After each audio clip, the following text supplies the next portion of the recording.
Alfredo is the Mexico border correspondent for the Dallas Morning News and author of Midnight in Mexico and Homelands. Born in Durango, Mexico, Alfredo was raised in California and Texas and worked the fields of California alongside his parents, who were members of the United Farm Workers Union.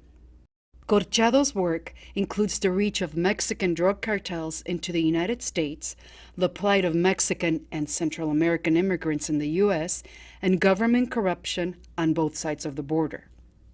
He was inducted into the Texas Institute of Letters in 2018.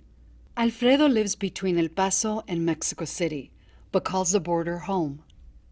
Ladies and gentlemen, Alfredo Corchado.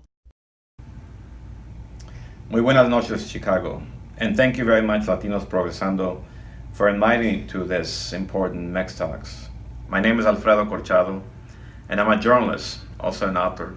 I cover Mexico and cover the border. I have one foot in each country. I guess you can say I cover el México de aquí y el México de allá. And I was inspired to be a journalist back when I worked the fields of California, the Central Valley. I remember one day this TV crew came out to talk to people, to ask them what it was like to work the fields, what it was like to not have adequate sanitation, an adequate lunch break. And I gave them my opinion. I talked to them, and my mother looked on and she was horrified that my honesty would get her in trouble with the union, the United Farm Workers Union, and Cesar Chavez. I, on the other hand, was amazed, inspired. I thought it was great that somebody wanted to give me a voice. Someone wanted to get my opinion about this, about that. And years later, when I told my mother that I wanted to be a journalist, she looked at me and said, Adelante, but I know nothing about journalism.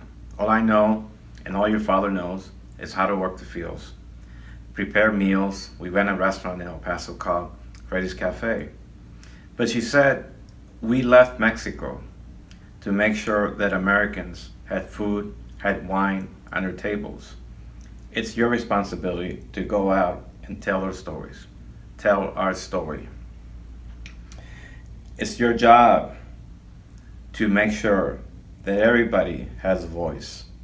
And since then, journalism has been more than a calling.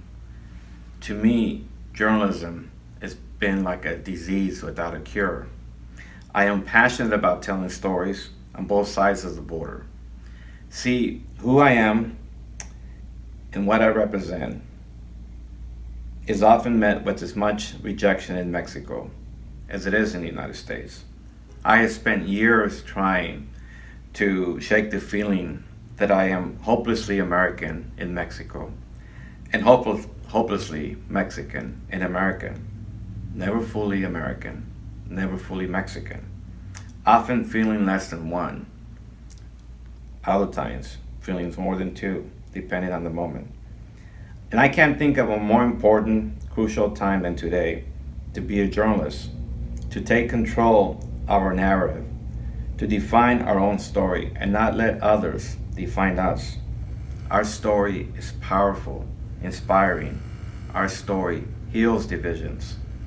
On August 3rd, an alleged gunman, an admitted white supremacist from North Texas, drove 10 hours, 600 miles, more than 600 miles, to El Paso because he said he wanted to kill Mexicans, to stop what he described as a Hispanic invasion of Texas.